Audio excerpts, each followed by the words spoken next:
Hello friends, स्वागत है आपका हमारे यूट्यूब चैनल मेगो जीनियस में। तो मैंने पिछले क्लास में चैप्टर 2 ख़त्म कर दिया था। अब बात आगे करते हैं चैप्टर 3 में। चैप्टर 3 का नाम क्या है? Conditional instruction. मतलब कि आपको पहले यहाँ का पता है कंडीशन, कोई भी कंडीशन दिया रहेगा उसी के ऊपर मैं यहाँ पे चर्चा करने वाला हूँ कि क्या रहेगा कंडीशन को कैसे हैंडल किया जाएगा वगैरह। कंडीशन मतलब कोई सुझाव दे रहा है कि हाँ ये सही है तो ये रहेगा, ये गलत है तो ये होगा। ठीक है, हम आगे आपको अगर समझ में नहीं आ रहा है तो हम आगे चलेंगे तो आपको समझ में आएगी।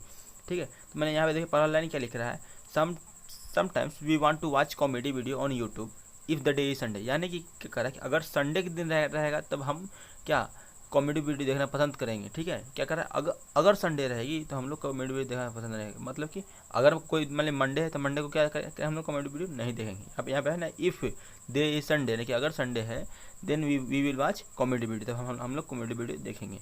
इस तरह का कंडीशन रहेगा कि हाँ अगर आज संडे है तो कॉमेडी वीडियो देखा जाएगा, अगर संडे नहीं है तो कॉमेडी वीडियो नहीं देखा जाएगा। ठीक है, वहीं यहीं पे है। अच्छा, यहाँ उसके बाद एक और लाइन लिखा हुआ है, sometimes we order junk food if the our friend birthday in the hostel. मतलब क्या कर रहा है कि हम लोग जंक फूड खाएंगे, हम लोग मैगी वगैरह खाएंगे, फिर चाउमीन वगैरह खाएंगे अगर वो हमारे दोस्त का बर्थडे हॉस्टल में होगा। ठीक है, हमारे दोस्त का बर्थडे अगर उसके घर पे होता है तो हम लोग क्या जंक फूड नहीं खाएंगे।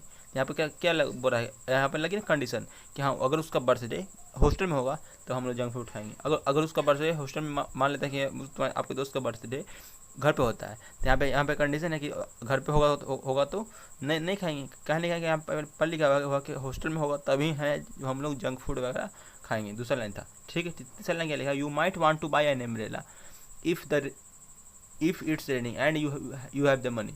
ठीक है, आपको छाता खरीदना चाहिए कब, जब रेनिंग हो। ठीक है, जब बारिश हो। ठीक है, यहाँ पे बोला है यानी कि यहाँ पे कंडीशन लगा हुआ कि अगर बारिश होगा तो होगा तभी हम छाता खरीदेंगे, अन्यथा नहीं खरीदेंगे। अगला लाइन देखिए, you order the meal if if if dal dal और your favourite bhindi is listed in menu. अब बोला कि अगर तुम खाने को कब ऑर्डर करोगे, जब मेन्यू में जो मेन्यू मिलता है जो खाने के लिए कि हाँ क्या क्या चीज़ है यहाँ पे खाने के लिए, मेन्यू में दाल या फिर फेवरेट भिंडी नहीं हो तभी हम उसे ऑर्डर करेंगे। मतलब ये क्या कर रहा है कि अगर आपके मेन्यू जो वहाँ पे कोई होटल वगैरह में है में दाल और भिंडी रहेगा तभी हम खाना ऑर्डर करेंगे, तो नहीं तो नहीं करेंगे। यानी कि क्या कंडीशन लग रहा है कि अगर ये चीज़ होगा तब हम ये करेंगे नहीं तो नहीं करेंगे। इफ़ देयर इज दिस तब हम हमें ये चीज़ करेंगे, नहीं तो हम ये चीज़ नहीं करेंगे। यहाँ पे क्या है, कंडीशन लग रहा है, यानी कि डिसीजन लेना है कि हाँ ये होगा तब ये होगा, ये नहीं होगा तो ये नहीं होगा। ठीक है, बस उसी तरह से है। यानी कि इसी को बोलते हैं हम लोग क्या, इफ़ इल्स स्टेटमेंट या फिर स्विच स्टेटमेंट या क्या क्या बोले, दो है, इफ इल्स और स्विच स्टेटमेंट। उसके बाद देखिए क्या लिख रहा है, all these are decision which depend on a condition. जितना भी मैंने आपको बताया उससे पहले सब क्या एक तरह से डिसीजन है जो कि किसी न किसी कंडीशन पर डिपेंड करता है। कंडीशन क्या होता है, किसी न किसी बात पर डिपेंड करता है कि हाँ ये बात होगा तो ये करेंगे, ये बात नहीं होगा तो ये नहीं करेंगे। जैसे मैंने बताया सबसे पहले कि अगर संडे होगा तो हम कॉमेडी वीडियो देखेंगे, अगर संडे नहीं होगा तो कॉमेडी वीडियो नहीं देखेंगे। तो क्या है, संडे क्या हो गया, एक तरह का कंडीशन बना दिया। ठीक है, उसके बाद क्या देखते हैं कि बर्थडे अगर हॉस्टल में होगा तो हम लोग क्या चाउमीन वगैरह ऑर्डर करेंगे, जंक फूड ऑर्डर करेंगे। अगर घर पे होगा तो नहीं, तब तो फिर नहीं करेंगे। ठीक है, उसी तरह से कंडीशन बना दिया। ठीक है, उसके बाद देखिए क्या कर रहा है, इन सी लैंग्वेज में भी हम लोग को इस तरह से काम करने पड़ता है। ठीक है, हम लोग किसी प्रोग्राम को एग्जीक्यूट करना रहता है तो इसी तरह का कंडीशन वगैरह हम लोग लगाते हैं। अब कंडीशन कैसे लगाते हैं तो यहाँ पर देखिए कंडीशन नहीं कि कोई भी डिसीजन को कैसे हम लोग बनाते हैं, कोई डिसीजन को सही है गलत है कैसे हम लोग पता करते हैं। दो तरीके से, पहला क्या है इफ़ इल्स स्टेटमेंट और दूसरा क्या है स्विच स्टेटमेंट। अब बात करें इफ़ इल्स स्टेटमेंट क्या है और स्विच स्टेटमेंट क्या है, बारी बारी से। ठीक है, अब इफ इल्स स्टेटमेंट क्या करता है, the syntax on an if else statement C can look like sorry, यहाँ पे कह रहा है कि इफ इल्स स्टेटमेंट कैसे हम लोग लिखेंगे वो यहाँ पे दिखाया गया है। पहले क्या if if condition to be check, यहाँ पे मतलब कि अगर कोई कंडीशन दे देंगे यहाँ पर कि हाँ अगर ये होगा तब उसको, अगर ये चीज़ जो भी मैंने पहले किया है कोई काम उस पर जो कंडीशन मैं यहाँ पे लिख रहा हूँ। ठीक है, जो भी कंडीशन मैं यहाँ पे लिख रहा हूँ, यहाँ पर देखिएगा, यहाँ पर मैंने कि इफ़ करके यहाँ पे जो भी मैंने कंडीशन लिख दिया। ठीक है, अब अगर ये कंडीशन सही होता है तभी जाकर इसके अंदर वाले कि ये वाला चीज़ एग्जीक्यूट होगा, ये काम करेगा। और अगर नहीं होता है तो क्या इल्स वाला के अंदर जो लिखा हुआ वो अपने आप काम करने लगेगा। समझ में आ रहा है। कि अगर जो भी चीज़ मैं कर रहा हूँ उस कंडीशन को चेक करेगा, इफ़ वाले में जो लिखा है उस कंडीशन को चेक करेगा। अगर ये सही हो गया तो इफ़ के अंदर जो लिखा हुआ है, ठीक है, तो वो काम करेगा। अगर ये गलत हो गया तो इल्स के अंदर जो लिखा हुआ है वो काम करेगा। अब कैसे काम करेगा वो भी मैं आपको बताऊँगा पूरा प्रोग्रामिंग वगैरह के थ्रू, ठीक है। अगला देखते हैं आपको एक एग्जाम्पल की तरह। यहाँ पे मैंने लिया है int a is equal to 23, मतलब कि मैंने कोई ए नाम का वेरिएबल लिया जो कि इंटीजर टाइप है, ठीक है। यहाँ पर देखिए ध्यान से, मैंने कोई ए नाम का वेरिएबल लिया, क्या लिया, सॉरी एक minute रुकिएगा,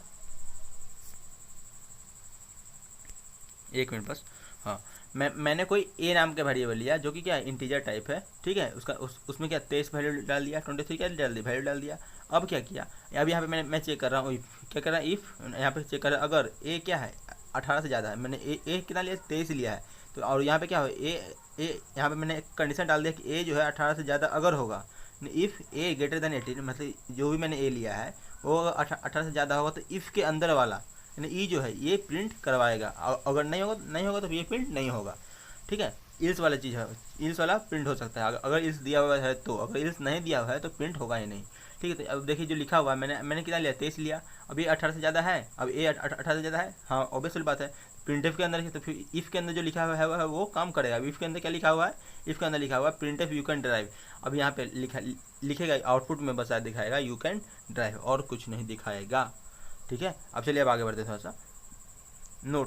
note that ills block is not necessary but optional, वही बोल रहे हैं कि अगर इफ़ देखिए इफ़ तो है कि नेसेसरी है, बट यहाँ पे इल्स नहीं भी रहेगा तो आपका प्रोग्राम रन कर सकता है, आपका प्रोग्राम सब्स्टिट्यूट एग्जीक्यूट कर सकता है, ठीक है। अगर इल्स नहीं भी है तो भी चलेगा, ठीक है। अगर इल्स है तो और अच्छी बात है कि आपके प्रोग्राम को समझने में भी किसी को आसानी वगैरह हो सकता है। यहाँ तक समझ में आया, चलिए अगला देखते हैं रिलेशनल ऑपरेटर। अब रिलेशनल ऑपरेटर क्या होता है भाई,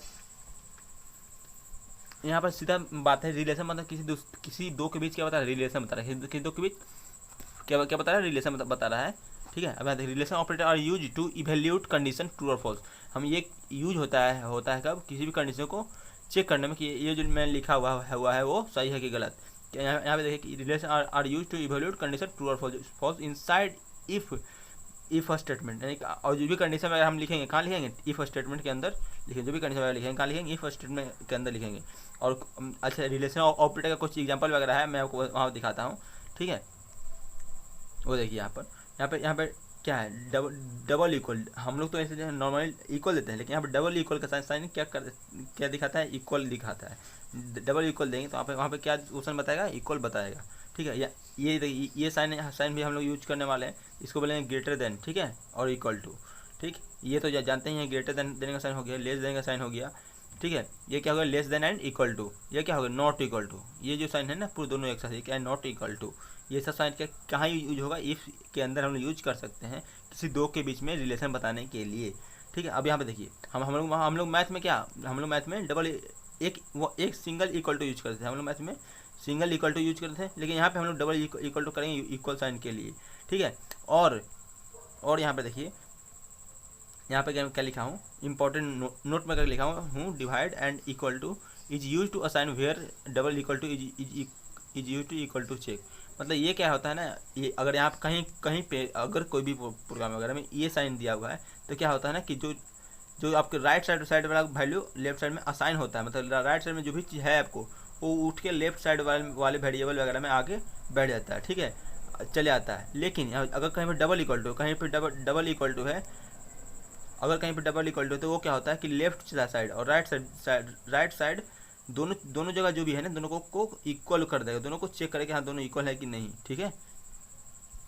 चलिए अब आगे बढ़ते हैं। The condition can be any valid expression in C, in a C zero value is condition considered to be true, ठीक है।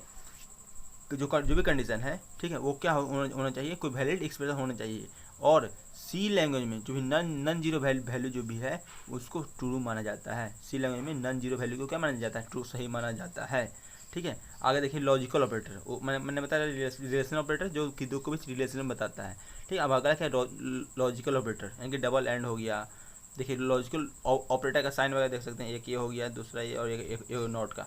Are the three logical operator in C they are, इस पहला का नाम क्या है एंड, दूसरा का नाम क्या है और तीसरा का नाम क्या है नॉट, ठीक है। ये काम क्या काम करता है कि ये प्रोग्राम वगैरह में लॉजिक बताता है, ठीक है, लॉजिक बताने के काम में आता है। अब ये अब तीनों को बारे बारे से जानते हैं, तीनों क्या क्या काम करता है, तीनों क्या काम नहीं करता है, ठीक है। चलिए देखते हैं। पहला क्या है, एंड। तो एंड क्या है, is true when both condition are true.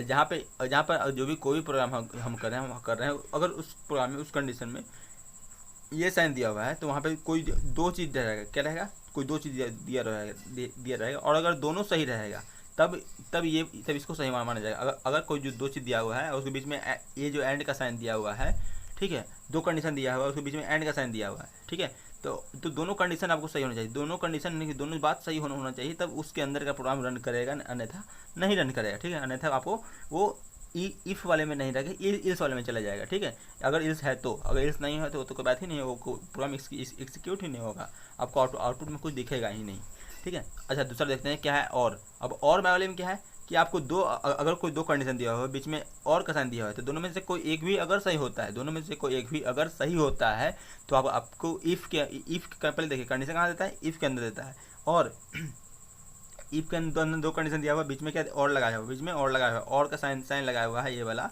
ठीक है, ये वाला साइन लगा हुआ, ठीक है। तो अगर दो कंडीशन में से कोई एक भी कंडीशन अगर सही होता है तो आपके इफ़ के अंदर जो भी चीज़ लिखा है, जो भी चीज़ पढ़ा है, जो प्रिंटर है स्कैनर में जो भी चीज़ है इफ़ के अंदर काम करने को, वो काम है जो किया जाएगा प्रोग्रामिंग के द्वारा, ठीक है। आपका जो प्रोग्राम है, एप्लीकेशन है, डेव C++ अभी जो भी आप यूज करते हैं उसके द्वारा जो भी इफ़ के अंदर लिखा हुआ है उसको एग्जीक्यूट किया जाएगा, उस पर वर्क किया जाएगा। अगर और लिखा है तो एंड लिखा है तो दोनों कंडीशन अगर फॉलो होगा तभी एंड का तभी होगा इफ़ के अंदर, और में सिर्फ एक कंडीशन भी फॉलो हो गया तो हो जाएगा, ठीक है। और देखते हैं नॉट क्या होता है। नॉट क्या बताता है, यहाँ पर देखिए क्या लिखा हुआ है, रिटर्न ट्रू रिटर्न करता है if given false and false if given true. मतलब कि बस जस्ट उल्टा हो जाता है, कोई कंडीशन है अगर वो सही है तो वो गलत बताएगा, और गलत है तो सही बताएगा। जैसे यहाँ देखिए थ्री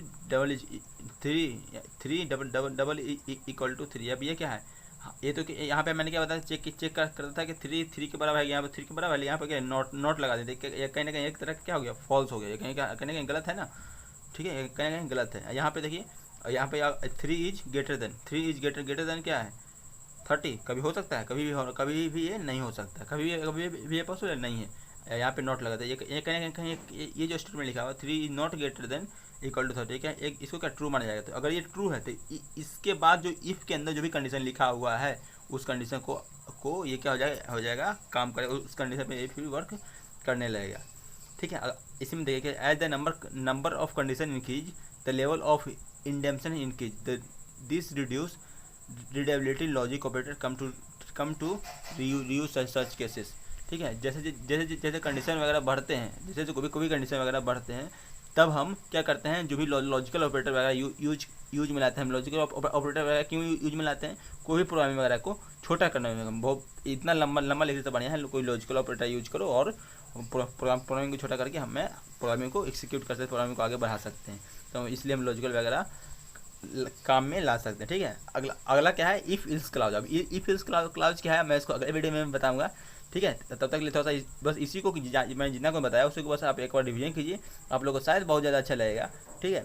बाकी आगे भी बताऊंगा, बाकी आगे जो इफ़ इल्स क्लाउज वगैरह है इसको बाकी बहुत सारा इफ़ इल्स क्लाउज क्या होता है सारा कुछ बताऊँगा, बहुत ज़्यादा इंटरेस्टिंग वगैरह है, ठीक है। और हाँ, एक बात याद रखिएगा, सारी चीज़ बताने के बाद एट लास्ट आपको सारी चीज़ को आप एक बार रिवीजन करने के बाद आपको सारा प्रोग्रामिंग बताया जाएगा, बेसिक से एक हायर लेवल तक सारा प्रोग्रामिंग को बताऊंगा, एरे हो चाहे पॉइंटर हो चाहे प्लस का सही प्रोग्रामिंग क्यों ना हो, सारे प्रोग्रामिंग को मैं बताऊंगा। बस आप थोड़ा धैर्य रखिएगा, बाकी आप पढ़ते रहिए, ठीक है। तो चलिए मिलते हैं आपको अगले वीडियो में इफ इल्स क्लाउज के साथ, तब तक के लिए हंसते रहिए, मुस्कुराते रहिए, और हाँ चैनल को सब्सक्राइब जरूर कीजिएगा। धन्यवाद, थैंक यू।